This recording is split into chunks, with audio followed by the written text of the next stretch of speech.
Okay, brilliant.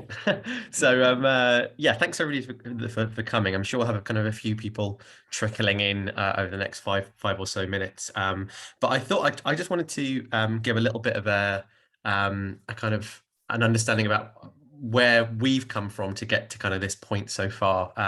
Certainly as Into Games and also as Ukie a bit too. Um, we Into Games at the end of last year, we released a national report around the state of play of apprenticeships in the game sector. So we ended up speaking to it was over 100 kind of UK C-level staff in over 40 studios, most in the kind of big, most well-known studios in the UK, to understand really what the apprenticeship landscape looked like, what had been happening over the previous kind of 5-10 years, what was the ambitions for apprenticeships going forward, and so looked at some of the possible ways that we as an organization could support the rollout of apprenticeships as we went forward. So Into Games, our mission is to create a fair and equitable pathway to skill development and career progression for the games and immersive industries. And we really see apprenticeships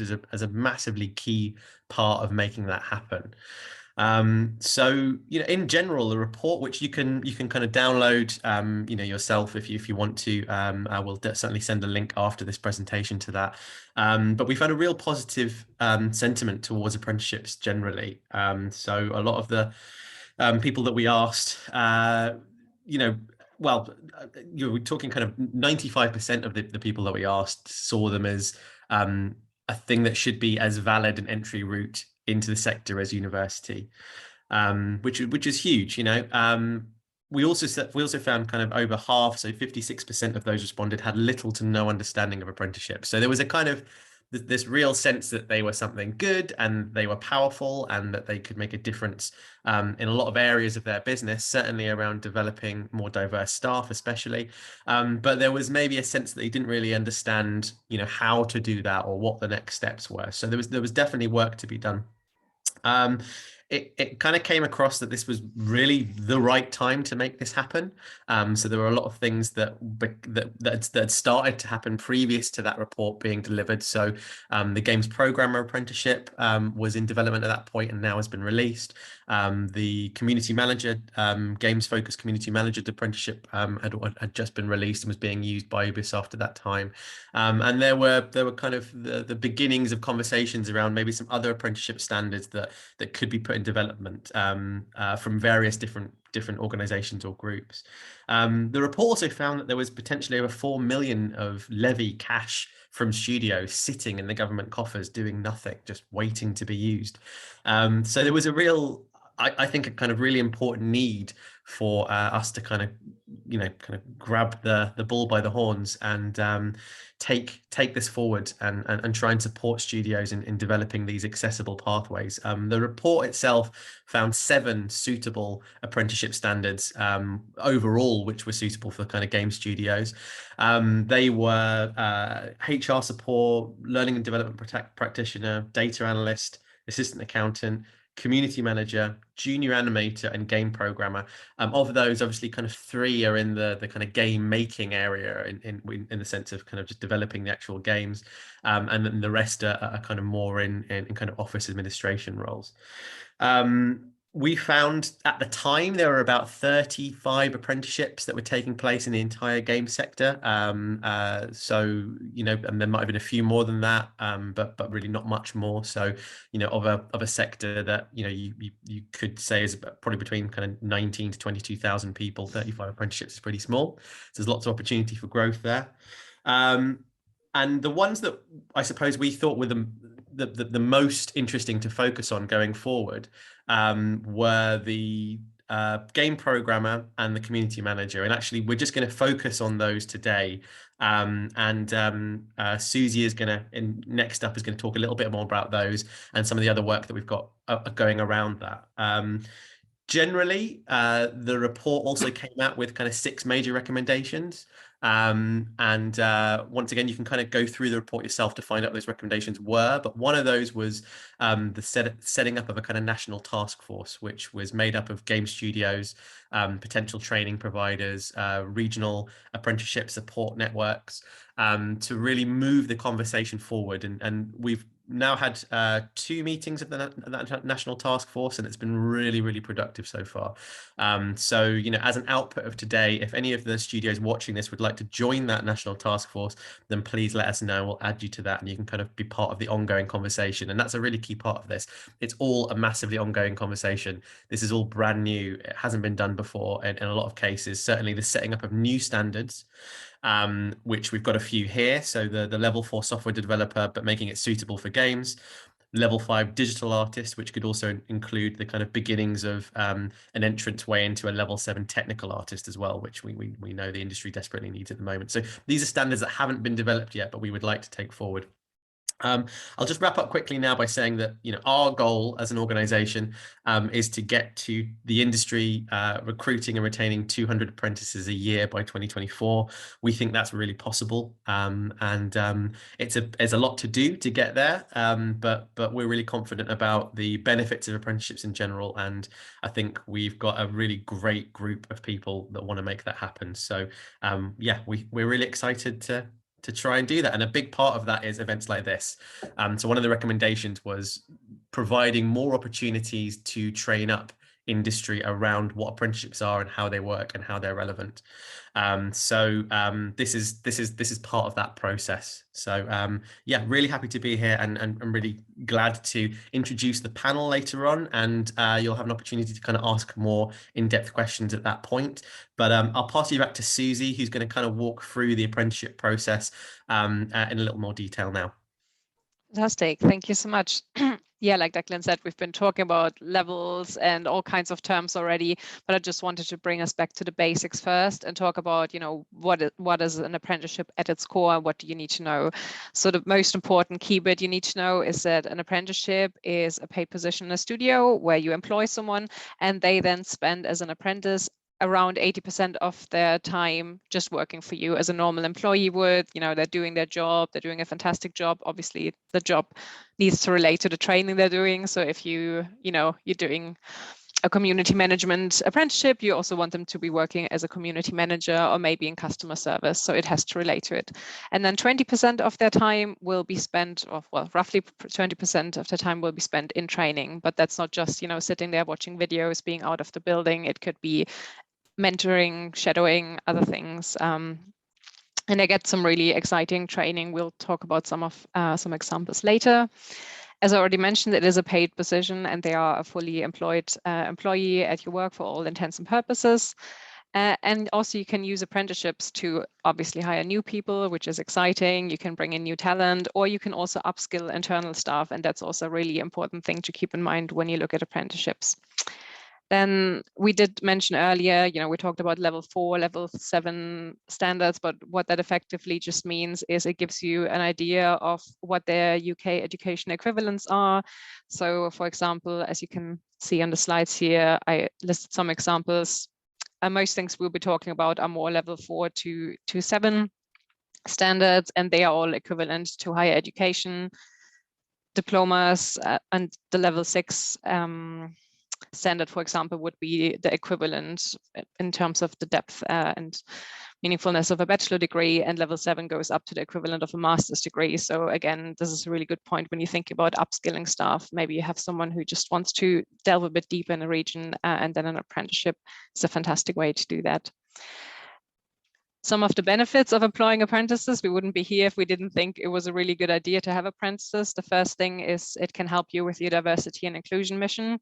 If you are here with Ukie, you might be member of the Race the Game pledge and be really invested in making the industry more accessible and bring in new talent. And for that, apprenticeships are a great new avenue because it gives access to people that otherwise might not have the access. It increases retention. There's lots of research out there you can look up, but in general, they've been shown to be really positive for keeping people on for a longer time. and also increasing staff morale, which is always great. It can save you training budget. Since we mentioned the upskilling effect, often, you might look at someone and you want to give them more training, and a certification might be quite expensive, but maybe if you already have them in the role, they could use an apprenticeship to just grow their knowledge, and you can use money, which we'll talk about later, in a smarter way that you might be already spending and could get back on. So it might save you some money. And the last benefit I want to mention now is you'll find the perfect fit. You'll have someone who's learning with a training provider, so they get up to date knowledge, and at the same time, they'll also be learning in your studio. They understand your processes by the end of it. They understand, how your teams work together, how games come together. And that is like a really unique and fantastic element of apprenticeships. And I'm sure we'll talk about more benefits later. I can't wait to hear from everyone else what they're thinking about it in terms of bonuses. What we mentioned, we will focus on 2 standards today, which we just want to share because we work with them the most, since they are most involved in the operations side and they're quite new and exciting. So we just want to spread the word. The first one is the level 4 digital community manager.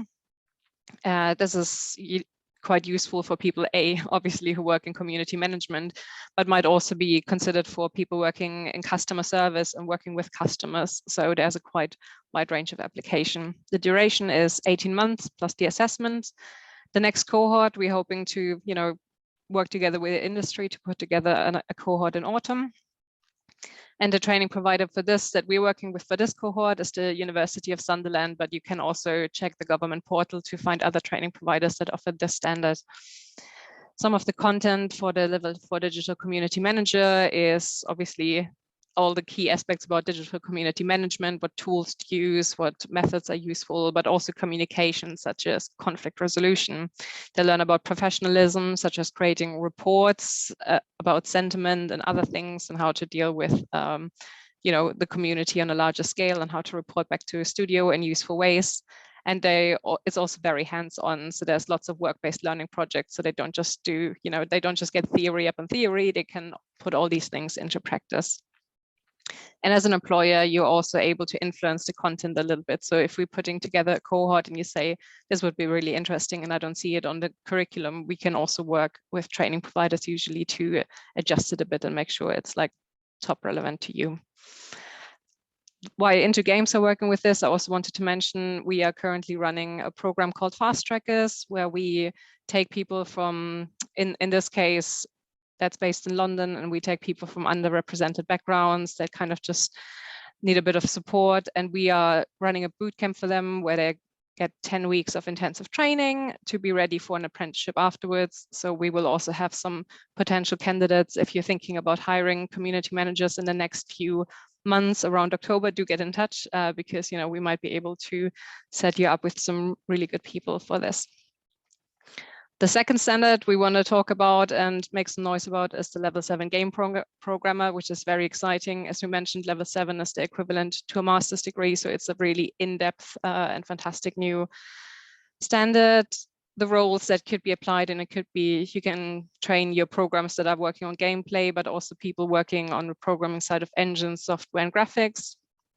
The duration of the standard is also, we're currently thinking 18 months plus the assessment. The next cohort will also be in October.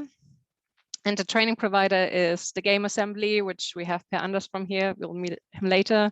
And Kaplan, they're working together to deliver the standard here. And at the moment, I think they're the only registered training providers in the UK able to do it. There's also other studios that run this program. For example, Sumo kind of do this in their in-house training program. But if you want to register for this level 7 game programmer, this is currently the people you want to go with. Some of the content, I won't mention everything, but one exciting bit is at the beginning of the course, they'll get a preparation course that takes them out for 3 weeks, where they go and really get into C++ programming and how it works in the games world. So they're kind of up and primed to get started from the beginning. And then over the course of the 18 months, they'll get lots of modules in advanced game programming using C++. They learn about game theory, game data algorithms, game engine theory, design patterns in AI, procedure generation, game scripts, and much more. We have some more fact sheets for you if you're interested in learning more about this standard. And also Per Anders, I think we'll talk a bit about it more later. Okay. So these are two exciting standards which you might consider for your studios.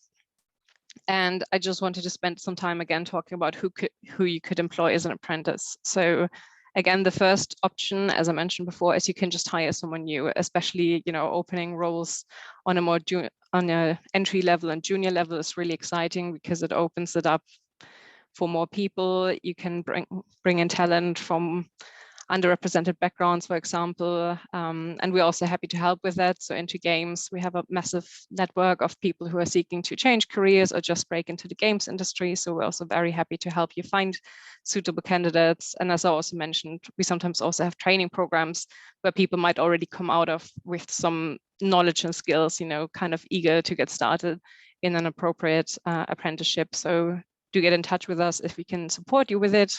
Obviously, you can also hire your own people without a help. And the second option is you can use it to level up existing staff. I think the only thing that's worth mentioning here is that as a rule of thumb, still at least 50% or more of the course materials has to be new to them. So if you just want, you know, to have a fancy title, but then learning nothing new, it's probably not applicable to them.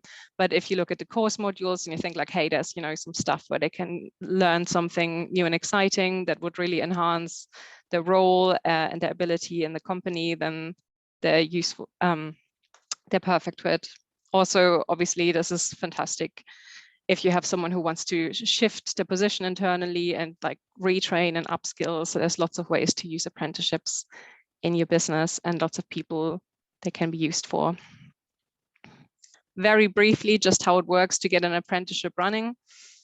The first step is the preparation. So you would identify the roles, you know, where do we want to hire an apprentice? Like Declan mentioned, there's also other standards that we identified that are already out there and useful. So you can also work with us to figure out, you know, where could we hire an apprentice?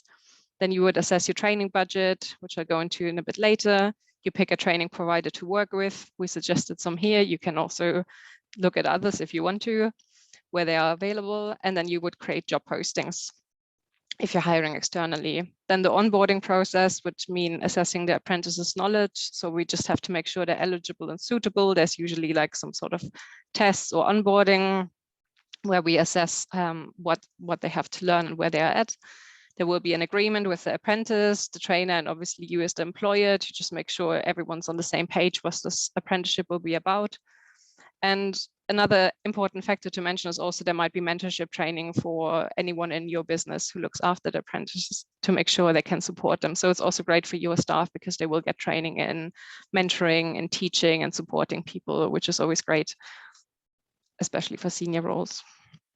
The third bit itself is obviously the apprenticeship. Like I said, the ones we discussed would take roughly 18 months. So apprentices would spend their time 80% working, 20% learning. They would build portfolios over the time and do hands-on practical projects. And they also follow up with a trainer and mentor to make sure they progress, that, you know, they're on track, they're doing well. And at the end of the program, they would go to an endpoint assessment where they might share their portfolio and go through a variety of tests. And then once the apprenticeship is done, you can then decide, do I want to keep them on? Which in most cases, I'm pretty sure you will want to, because like we said, they will be primed and ready to work in your business and make a great contribution. But also if you don't have the capacity or time at this time to support them, you can also release them back into the job market, but they will be obviously super desirable candidates because they'll have all this training, all this knowledge, and will be perfectly set up to find a new job. And we're also, as Into Games, very happy to accompany you every step along the way. If you have questions about any part of the process, reach out. If I don't know anything about it, I will find it out for you or put you in touch with lovely people from the Apprenticeship Hub, for example, which you'll meet Rachel later, who know all the answers to all the questions. So we're here to just help you get things right. The last thing I'll talk about is money. So I did mention that the training is essentially free. A bit more in detail how that works. So we have two options here. If you are a larger company with bigger staff and a pay bill over 3 million, which is usually 150 employees plus, sometimes also a bit less. So just if you don't know what ballpark to look at, if you have more than 150 employees, definitely you want to look into this. what that means is if you have this wage bill, that means 0.5% of your bill is currently automatically paid into a levy pot, which is like taxes. So it's out of your wage. it's just sitting in this pot. It's not being used, and you can only use the money in this pot for apprenticeships and training. You can't use it on anything else. It also gets backdated for up to 2 years. The government even adds, if I got that right, a 10% bonus. But if you don't use it after these 2 years, it gets lost. It just goes back into the general taxes bills pot and is never to be seen again unless you use it or you transfer it. So that's also an interesting option I want to bring up. Obviously, ideally, we want you to come out and say, I want to use this money to, train up apprentices. But alternatively, you could also say, we currently don't have the capacity to get apprentices, but we have all this money just sitting here. So what you can also look into is into transferring that money, for example, to a smaller studio who doesn't have that kind of support, and they can use it to finance their apprentices. And that looks great on your corporate social responsibility reports. And obviously it's fantastic in the game studio world to support each other. And if you're a smaller studio with a smaller wage gap, pay bill, wage bill, that's the word. You have two options. Either you can fund 5% of the training yourself, and then the other 95% are still carried by the government, or the option two, like I just brought up, is you can apply for a levy transfer, and that could then finance up to 100% of your training. So no matter which organization structure you're in, there's probably ways of getting the training covered for free, and it's really in-depth and fantastic training, so it's definitely worth it. And like I said, it might really support your L&D options there. And yes, that's a lot of me talking very fast and very briefly. I hope it gave you all a good idea of what apprentices are. I'll stop my screen share now so I can bring you to our wonderful panel, and maybe Declan can take over from here. Thank you so much, Susie. That was brilliant, and there's a lot of information there. So obviously, if anybody wants more information afterwards, as Susie said, get in touch. We'll also share the deck itself with everybody afterwards anyway, so you can kind of take a look at that itself if you need. But there's a ton of information about apprenticeships online. If you just type in apprenticeships, how it works, you'll have 20 websites there that'll tell you. So but if you want to be kind of walked through it step by step, then please do get in touch. And we also have a great panel here today, so just wanted to say hello to our panel members. So we have Pierre Anders, who is from the Game Assembly. The Game Assembly are one of the top game education organizations in the world. They are actually based over in Malmo in Sweden, but now are in the UK. With a new training provider offering specifically for UK apprentices. So we're hoping the Game Assembly will become the kind of main games apprenticeship provider over the next couple of years as they develop and help roll out new standards. But currently, the first standard they're going to be working on is the Level 7 Games Programmer, which will be launching this October with its first cohort. So hello, Pierre Anders, how are you? Fine. Nice weather, at least here in Sweden. Yeah. Oh, well, thank you so much. Yeah, thanks so much for being here. We also have Rachel Robinson from the Apprenticeship Hub, which specifically Rachel's one is based in or covers Solent and the EM3 North Hampshire and Surrey region, supporting businesses there to take on apprentices. So doing exactly this. So holding their hand throughout the whole process and making sure that they have a great experience and get connected to great talent. So hi Rachel, how are you doing? Oh yeah, I'm good, thank you. Lovely weather here as well in sunny Portland. Good. We're grey in Brighton actually, so yeah, for once we've got the dodgy end of the stick here. But thanks so much for being here, Rachel. Really appreciate it. And finally, we have Daniel Woodward from nDreams. nDreams are one of the foremost, if not the foremost, kind of VR game studio in the UK. Daniel has lots of experience with apprenticeships, having been a former apprentice himself.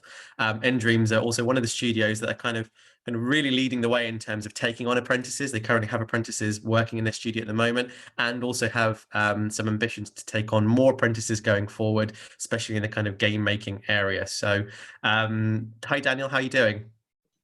Yeah, not too bad. It's same deal. It's lovely and sunny, hence why the shorts are on. So I'm fully embracing, well, trying to tempt it out even further. Which would be quite lovely.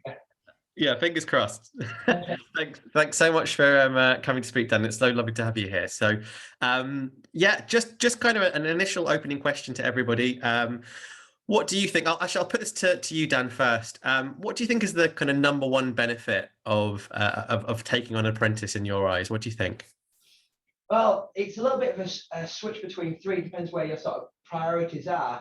If I look at it from our strategy, because we've got a real importance lean on our diversity and inclusion aspect.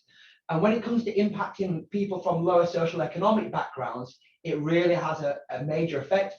Again, I know you mentioned there that I did an apprenticeship, being very frank and open and honest. I come from a family that none have gone to university, so that was never a viable option. So I did an apprenticeship and it worked also. For me as a style of learner where I'm hands-on, I prefer to be told and then I'll go off and do it. It's ideal. However, if I'm being very Yorkshire right now, to be very frank, and just to give everybody a bit of a base, I'm a learning development manager here at nDreams. And when I'm planning out my budget for my training for each individual, I factor in apprenticeships because fundamentally it's free. And that to a Yorkshireman is just like, it's like pipe. I'd go anywhere at that point. So yeah, it's a really viable option for internal training, upskilling your individuals as well, not just impacting sort of like diversity and inclusion. And then lastly, it also helps when it comes to diversity and inclusion, the age gap as well. Just to give you a little bit of an example, we've just taken on a HR apprenticeship. She's called Rachel and she's coming back into the workforce. So being around about the same age as myself, it's not a viable option to her to go back into education to learn the role and then step into the role itself and then get paid. This is a lot more of a viable option again, which widens our talent pool massively. Brilliant, thanks, Daniel. Yeah, it really does, isn't it? I mean, that's the thing, isn't it? I think when people think of apprentices, a lot of the time they just think of young people. You know, and that's the immediate thought that pops into your head. It's going to be someone that's coming out of college or whatever, or that kind of early stage employer. But actually, they're for everyone, right? So you know, late stage career changes, I think, are going to be the new hiring battleground for studios anyway. So I think it's a really interesting place to start from. So thank you, Rachel. What do you think? What do you think the number one benefit of apprenticeships or bringing on an apprentice is in your eyes to a business? I think definitely number one, the benefit for the employer is that the training potentially could be free. Again, we manage a transfer to transform scheme where we work with levy payers who pledge funding so that we can support the SMEs. But for me, working with previous role was in recruitment for the apprentices. So I think feedback from the employers they were a breath of fresh air. They give a different perspective on things. They may come in and give you, a different slant on what you usually do on a day-to-day basis. So yeah, benefits are so good for an employer.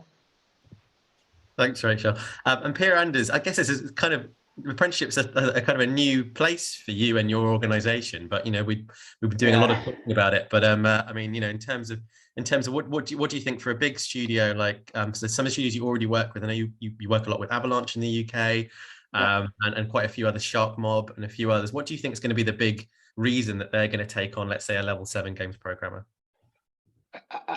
I would say a little bit like Dan said. One thing is that, I mean, the possibility there are such big amount of talents in the UK that never get the opportunity to study. That is one part. I mean, you could almost say everybody wants to find the Picasso before the Picasso was famous, and this is some sort that way you can do it, because you can get anybody, because it's free. They can study for free, and in our point of view, it's the same as the game assembly have been teaching for many years. I mean, you straight use the knowledge that you get in the school straight away and practice it, and that is probably the best thing that a studio, small as big, can get. That you will get highly skilled learners or become employees, so they actually know what they're doing. Actually, I'll stick with you, Anders. I mean, I guess a common concern with hiring people for these kind of entry-level roles or potential entry-level roles is the training, especially when it comes to kind of apprenticeship training providers, is not relevant for the games industry, or is not, you know, industry specific, or like, you know, that the training might be a bit, you know, loose, or might not be good enough. As the kind of the only training provider currently, anyway. I mean, I'm sure there'll be more that'll come on in the future, but the only training provider for the games level 7 programming apprenticeship. How are you going to ensure that that content is really good and really relevant and you know, on point? I can like briefly tell the history of the game assembly, actually, because I think that's more or less the answer to your question. I mean, we've been doing this since 2008, and we have an advisory board in Sweden where the biggest studios and smaller studios as well, they can pitch in their ideas. And if there, for example, is some sort of a program that's used in the industry, we will instantly use that kind of program in school. That's one part of it. But also, I mean, it's the way we try to be as close to the industry as possible. We have a philosophy that starting studying at the game assembly should be as being in the studio instantly. I mean, we're doing the agile stand-ups and everything like that, and for us it's key for the students to feel that they almost feel that they are in the studio. And I think that's quite important to be, for us to listen to the industry, what they need actually. Brilliant, thank you. I suppose for a lot of the organizations that are watching this, they might have gone through the process of setting up an apprentice before or not, but they might not have. And I know we kind of talked a little bit about the step-by-step process, but Rachel, you having daily advised organizations and businesses about the step-by-step process and what they need to do, I was just wondering if you could kind of break that down a little bit further and really try and hold everybody's hands through this process. Let's say a studio, you know, comes out from this and says, yes, we want to take an apprentice in October, programming apprentice, but you know, they have no idea what that might be like or what they have to do next. What's the process from that point onwards? As soon as an employer wants more information on the apprenticeship, so we provide free and impartial advice. So we're there from the very beginning, so we can help on whether the program fits your role. We will then select certain training providers that can support you with the delivery. There's also an apprenticeship account that you need to register on, so we can help you with that as well.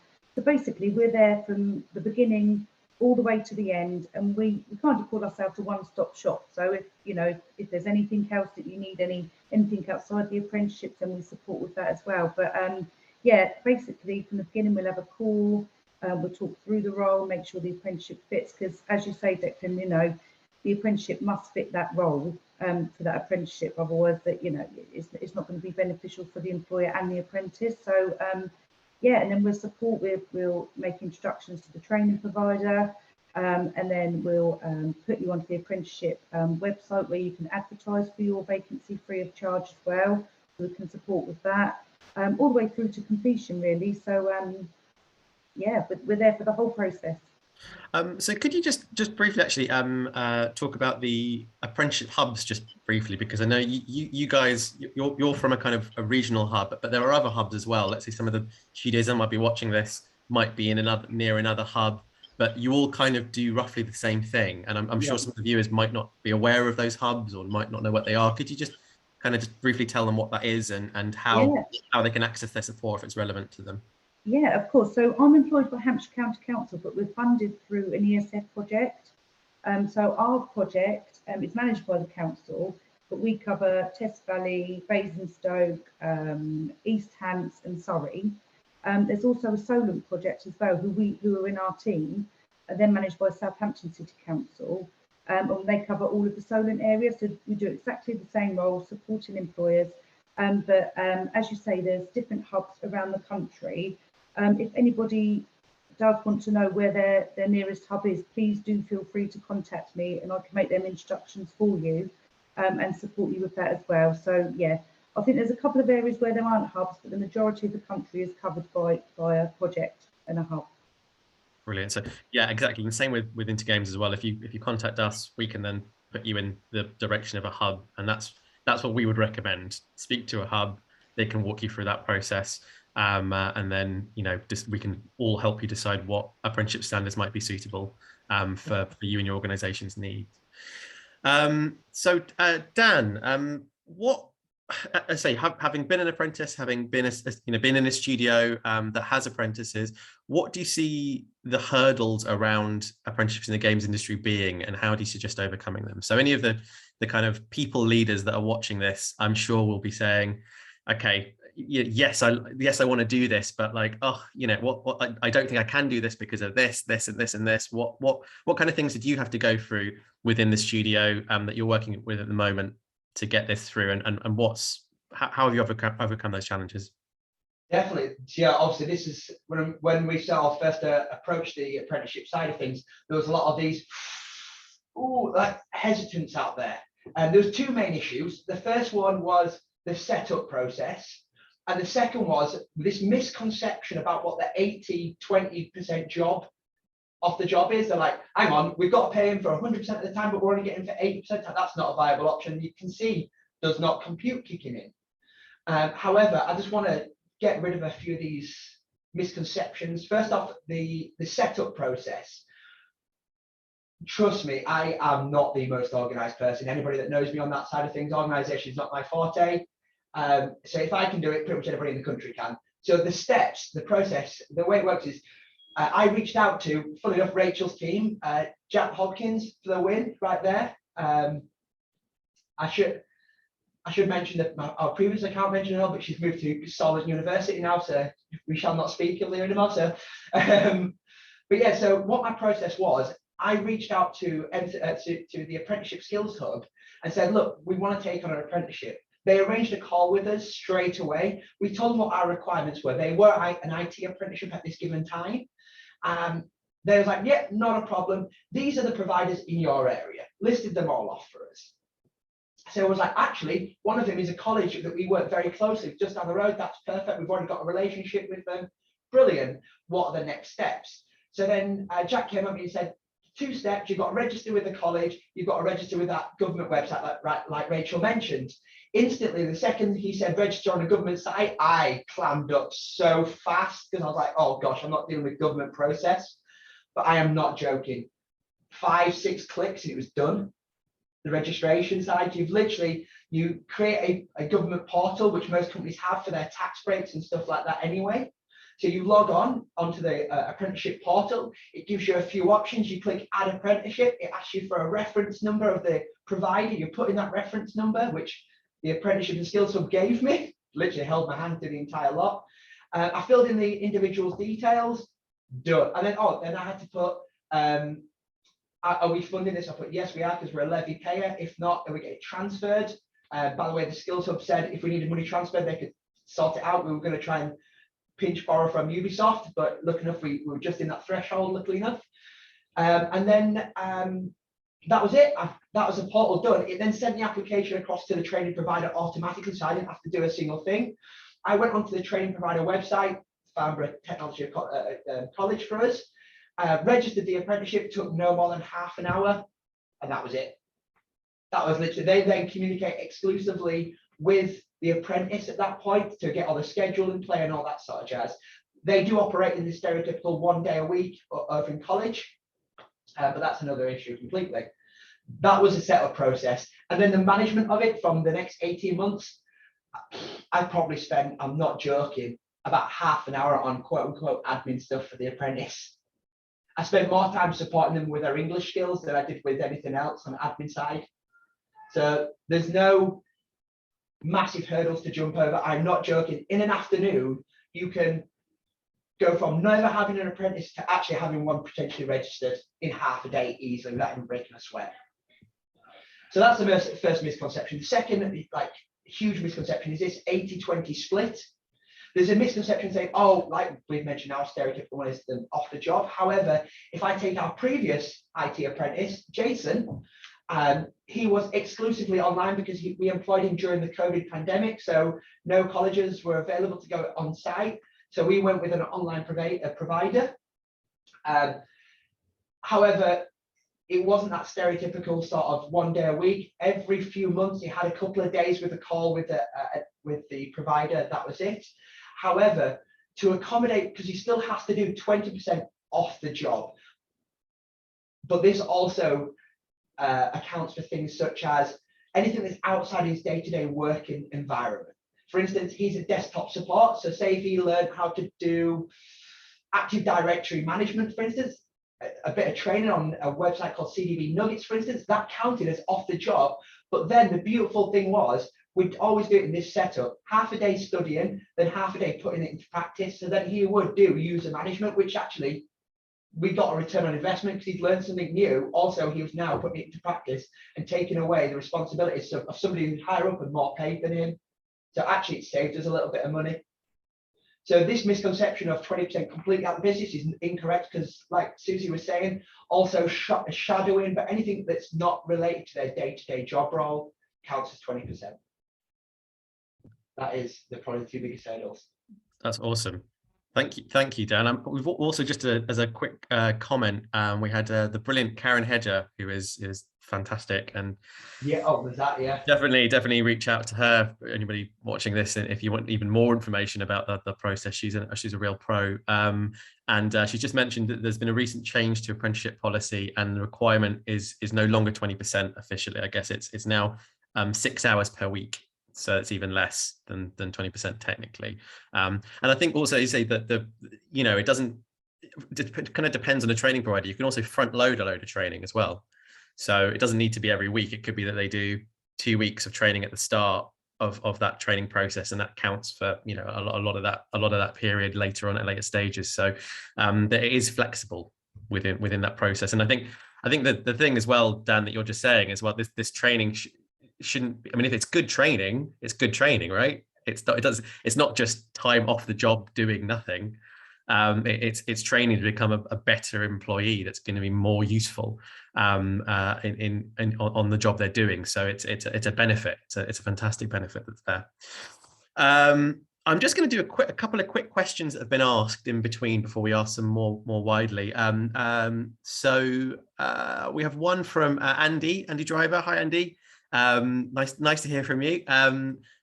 What's the minimum educational requirement for somebody wanting to do the level 7 apprenticeship? Does this mean they need to already have a degree to apply? So is that so? Who wants to answer? Susie, do you reckon you can answer that? Yeah, I can take a shot. So obviously it depends a lot on which standard exactly. When we look, as an example, at the level 7 game program that we discussed, the requirements are mostly that both the training provider and the employer think they're ready to take on the part of the technical bits. So in this case, in the level 7 game program, we say they need some experience in C++, but whether they got that through formal education or self-taught through either other work experience, that they might have worked as a programmer somewhere before, or that they might just have taught themselves a lot of modules from somewhere else.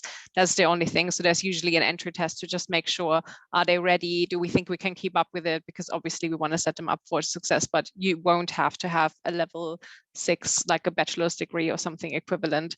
And often apprenticeships can lead into each other. So you might even start on a level 4 apprenticeship in a field and then say, I want to follow up with a level 6 or level 7 apprenticeship to deepen that knowledge. So I hope that answers it. It really depends on the standard itself, but most of them, there's some flexibility. Dan also has something to say, yeah? Just to validate that side of things, there's also companies out there that are offering boot camps now to prep people up into those level 7s. Yeah. So when they do level 7 like assessment, for instance, they're ready and going for it all. Yeah, definitely. And like just on that boot camp word, so I think Susie already mentioned that we're running a couple of Ukie as Into Games, but Next Gen Skills already is doing a lot of work around boot camps as well. So there are organisations that are running game specific boot camps on a relatively regular basis, and I think they're kind of picking up. But of course, making sure that there's job opportunities at the other end is the most important part, so that people aren't kind of just like left without having somewhere to go. So that's why I guess it's important to develop a broad range of standards. So there's endpoints in, in art, or in production, or in programming, specifically. So but so there's quite a lot of plates to spin, basically. but there's the beginning of all those plates spinning at the moment. So there's lots of good stuff to do. Rachel? Sorry, can I just add there that as you said earlier, we're working on the level 4 software developer as well. So if there is a big jump in the knowledge, that we have got that level 4 progression coming through. But again, we need to make sure that software developer fits the industry. So we're working on that now to see whether we need to put in a pathway. So yes, if somebody is new, the level 7 won't just be the first jump. We'll have the level 4 to progress them in if necessary. Absolutely. Yeah, you're doing some really fantastic work around making that suitable at level 4 for games. And interestingly, yeah, apprenticeship standards can be adapted and changed. It is possible to do that. So if there are apprenticeship standards out there that you think might be suitable for games, and we've done quite a lot of work around that, and certainly that's one of them. But it is possible to do that kind of work. Hopefully that's a long-winded answer, Andy, but hopefully that answers it. Just one from Zara. If an apprentice turns out unfit for the role, or underperforms, or conflicts with other team members, what are the employer's options on letting them go? Want me to? Shall I take that Go on? for it, Rachel. Yeah. Thank you. What we say to employers is usually an apprentice on a fixed term contract for the duration of the programme. However, they are still your employee. So, the apprentice is going to need extra support. They are going to have to be, it could be their new role. So they're going to have to learn how to be on time management skills. However, at the end of the day, you treat them as you would any other employee. So whether it be a warning, and the good thing about apprenticeships is you could give them a work trial at the beginning, a 2-week work trial to make sure they're the right fit before you commit. But again, you've got the provider, you've got the hub, you've got yourself to support you through that. So there is support out there if you're unsure what to do, but the provider will be working with you closely to ensure that apprentice is supported and learning the right behaviours, really. Yeah, definitely. And I think just reiterating again, like they're just a normal employee, really, underlyingly, and that includes the whole hiring process. So you would go through normal candidate interviews. You can, they're under the same kind of legal obligations as pretty much every other contracted member of staff. That there's no real complexities on that kind of employment level, to be honest with you. So it's all relatively straightforward. And Zara just asks, can startups hire apprentices? Yeah, I mean, if you're a limited company, and I think the most important thing is that you feel as an organization you have the infrastructure to do it safely. So if you're a startup, and you're a startup of one person and you've never hired anyone before, we probably would say don't get an apprentice, right? Because you're not going to have the kind of the internal setup to be able to deal with that. But if you're a startup with a few people in it, and you feel like you can provide stability and support for that apprentice, remember you should definitely be assured that you're going to be around as an organization for the length of the apprenticeship standard, right? So you want to make sure that if you're a startup and you've got kind of money bleeding from your account, and you're always 2 months away from shutting down, which I know is the kind of state of a lot of startups, and that's fine, because that's just the way it works when you're starting out. You might not be in the best position to take on an apprentice, because you need to be a bit stable as an organization to make sure that you're going to assure them the time that's going to be there to complete that apprenticeship standard. So that's probably just one thing to think about if you're a startup organization. But definitely, if you feel like you're a solid startup organization and you've got like a 2-year runway, and absolutely, it'll be a really exciting opportunity for apprentice. But certainly, an indie studio that you've set up just outside of university and it's your first company you've ever run, maybe you need to question whether you can take on an apprentice or not, because it is a bit of a responsibility. And just lastly, a question from Tom. Since there are level 6 and level 7 apprenticeships, and these are majority work experience within the games company, why would anyone bother to do a games degree at university? Susie? So I think one thing we mentioned in the beginning is we did an examination of what kind of apprenticeship standards are out there, and there's some areas for which we just don't have the applicable standards yet, which is part of the work we're doing. We're kind of hoping to explore a bit more how we can, for example, in the art area, create new standards or adjust the existing standards to be relevant to us. So partially it's just a lack of standards.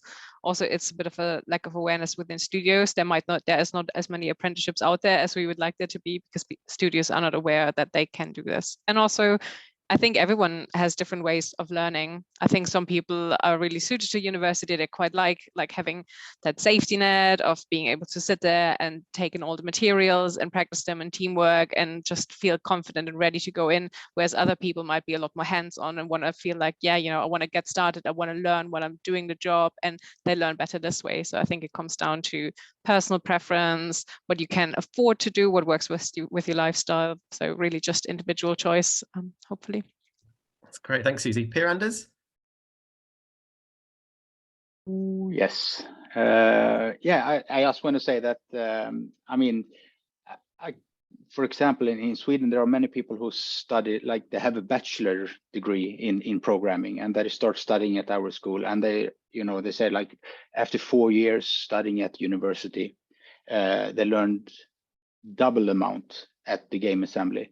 And I think it's more that the way we are teaching them, and it's so specific for the games industry. Of course, you can have, now I'm just talking about programmers, but you can have, of course, you know, many universities, but it might be a little bit broader. It's the university, so that you have thesis to write and stuff like that. This is pure practical, super 100% focused on the games industry and nothing else. Because there is a difference to be a programmer and really know the graphic programming, for example, or engine programming and stuff like that. And not every time that they are teaching that at universities. Yeah, definitely. And actually, Anders, just out of interest, can you kind of, in terms of the level 7 games programmer curriculum, have you got anything you can share with us currently about what that might entail or what that might look like for that level 7 games programmer, just so there's a bit of a understanding of that?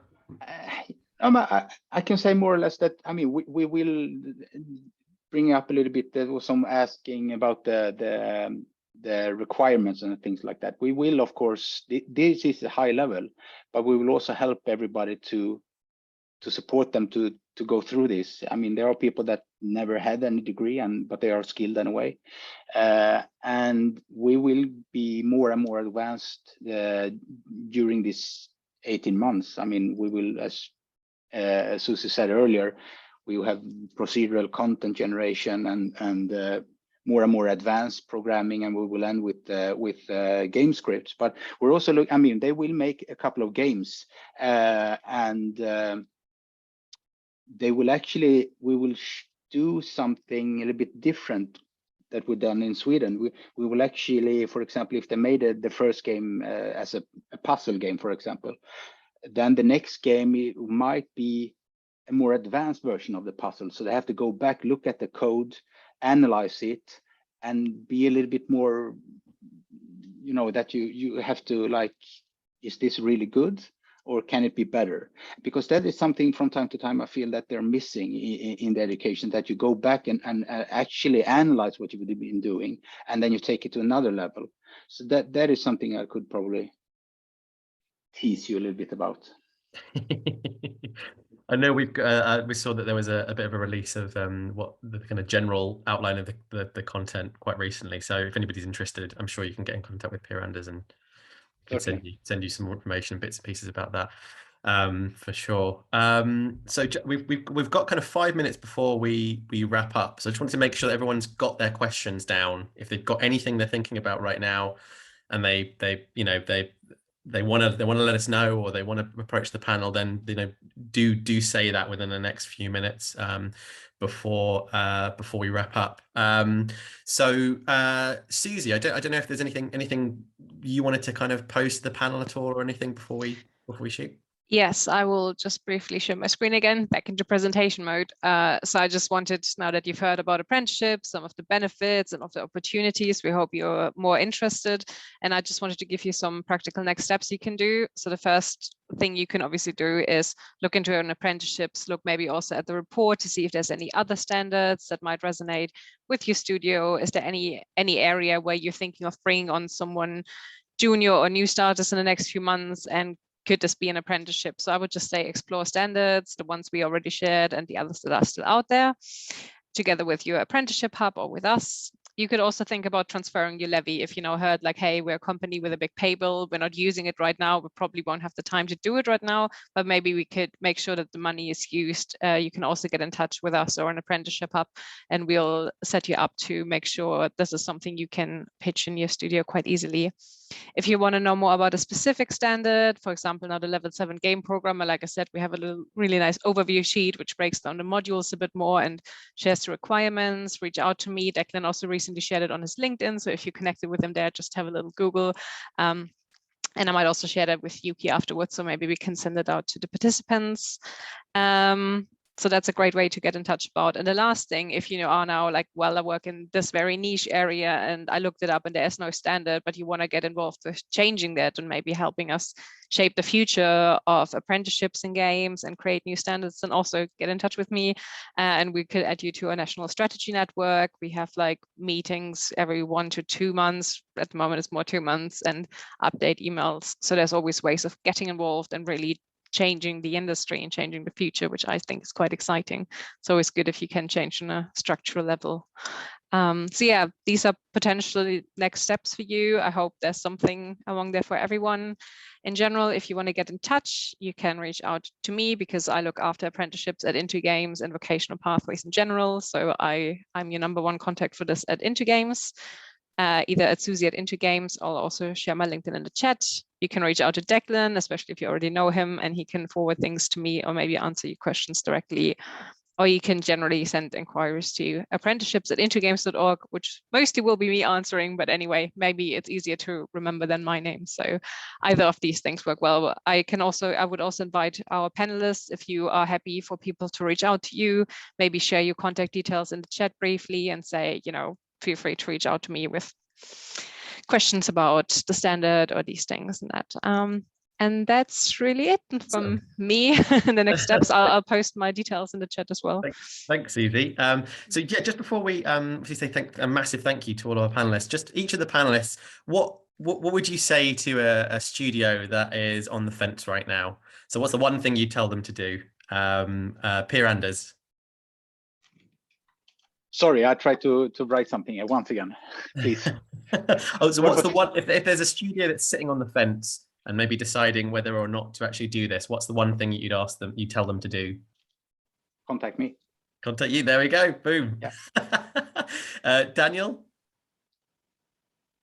I'm actually going to share a success story. So about 2 months ago, the National Science Museum reached out to me and said, look, we're wanting to advertise about apprenticeships because the entire UK want to push forward to them because we're one of the only countries, well, I say inside of Europe, no, yeah, you get the gist, that's really behind on apprenticeships. So they're really sort of pushing forward and actually putting a permanent exhibition inside the National Science Museum all about apprenticeships inside the tech realm. And to celebrate some really cool success, our IT apprentice, Jason Coombs, who will be joining us on Friday, has actually just been finalised as he's going to be a permanent exhibit inside the National Science Museum forever now. I mean, if that's not the best Tinder bio that you can potentially put up out there, I don't know what is. But that's it. That's the reward that we're getting from the business. We've now been immortalised inside the Science Museum, saying N-Dreams hired the IT apprentice inside the games industry. This is him, etc., etc. I mean, yeah, it's a no-brainer. Thanks, Dan. That's amazing, isn't it? So cool. And finally, Rachel. Yeah, I would just say get involved. If you've got any queries, if you're on the fence, just speak to somebody. There's not as many hurdles as you think you are. Exactly what Dan said. Just speak to somebody. Fantastic. Awesome. Thank you so much, guys, for coming to talk. It was brilliant. You answered lots of fantastic questions there. So thank you for your time. Really, really appreciated. I think that the overwhelming thing is just get in contact if you don't know, and we can support. And we're all at the beginning of a much longer journey. So really, really exciting time to start. And it's fine not to know anything, because not many people do right now when it comes to apprenticeships and games. So join us in discovering those things and taking that forward. So yeah, really, really excited. Thank you, everyone. Thank you. Thank you. Cheers for the guys. See you in a bit. Thank you. Bye. Thank you. Bye-bye. Bye.